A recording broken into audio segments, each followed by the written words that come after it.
Alright, so last time I talked about these two subscription services, I ended saying I was going to stick with Moviepass for the time being. But the time has come that I have officially made the switch. So if you're unaware of the drama that has been surrounding Moviepass over the past couple days, I'm going to kind of bring you up to date of what has happened so far and why I ultimately made the decision to switch over to A-List. So it all starts on Thursday, July 26th. Moviepass out of nowhere just gets this outage. Apparently there's reports of people not being able to use their cards at all, and kind of what a lot of people are thinking is this was because Mission Impossible was released and there was just too many people trying to buy tickets for this movie through Moviepass. Which is weird in itself because there have been so many blockbuster movies this year already that did not have this issue. We had Infinity Wars, Incredibles 2, Jurassic World: The Fallen Kingdom. They all had bigger Thursday night release dates, but yet for some reason Mission Impossible was the one that crashed the server. So jump to the next day, Friday, it's still out for the most part. Moviepass responds by saying they don't believe it's an issue with their card processors, but for some reason e-ticketing is still working. So they encourage their customers to use the e-ticketing option, but unfortunately that's very limited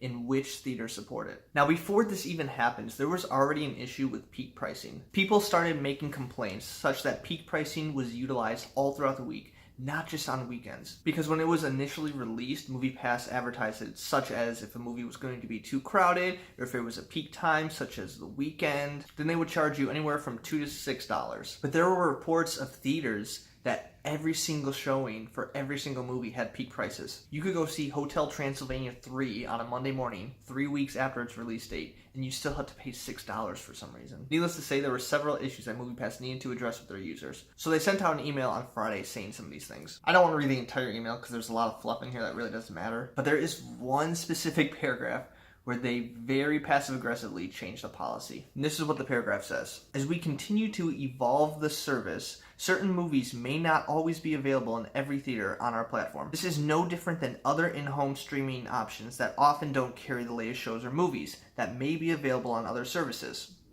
Okay. For example, you can't ever find Game of Thrones on Netflix, nor is season 4 of, I think this is pronounced Schitt's Creek? I don't know what that is, available there yet. Here at Moviepass, we have strived to make every movie in theaters available to you as part of your subscription, and peak pricing has allowed and will continue to allow us to do so. So there you have it. Certain movies in certain theaters will not be available through Moviepass. And don't be fooled, this is brand new. This has never happened before. So what does this mean necessarily? Well, on Friday, it meant that no one could see Mission Impossible through Moviepass. If you were to go on the app, you could not find a single theater other than e-ticketing that you could see Mission Impossible with. This goes back completely on what Moviepass was before, where you could see any movie as long as it was in that theater. So then all these rumors started coming up, and basically what a lot of people thought was that Moviepass was broke, that they went bankrupt and they couldn't afford to pay these tickets. Mission Impossible was the easiest movie to block because that's where they were losing the most money this weekend. Because again, this policy didn't exist before for Infinity Wars, Incredibles 2, Jurassic World, you get the point. Moviepass lost way more money selling tickets to those movies than it ever would have with Mission Impossible. So what did I do?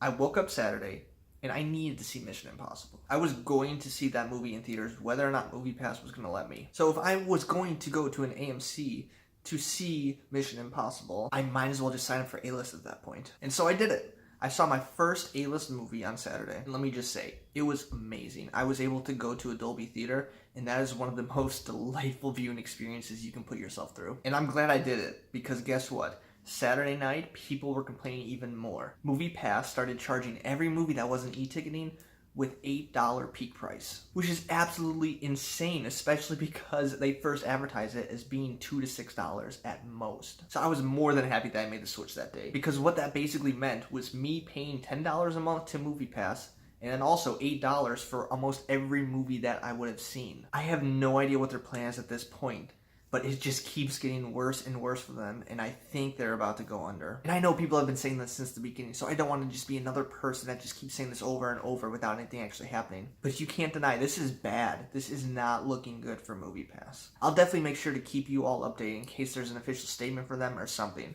But I did want to give my initial reaction to this and explain why I did make the switch to A-List, and I am so glad that I did at the right time. That being said, I am so grateful for Moviepass. Moviepass, you have created a business that allowed me to go to the movies more than I ever thought I would this year. This year, I paid about $70 to Moviepass, plus taxes. And looking back, I saw nearly 24 movies this year under that price. And I don't have to explain to you, the price of a movie is really high these days. So Moviepass, you have saved me in the long run, and I am so thankful for that. I'm so grateful that Moviepass opened the door for people like A-List to come in and change this industry even more. But here's my hope, and I explained this before. I want more competition out there. AMC pretty much locked in this price of $20 a month for 1 year. But after a year, who knows what will happen? Chances are they're going to raise the price on it. They could even get rid of it altogether if there's not a competitor out there. But I am hopeful for the future, and I hope that Moviepass can somehow find a way out of this. So if you like this video and want to see more like it, please like and subscribe, and don't forget to leave a comment.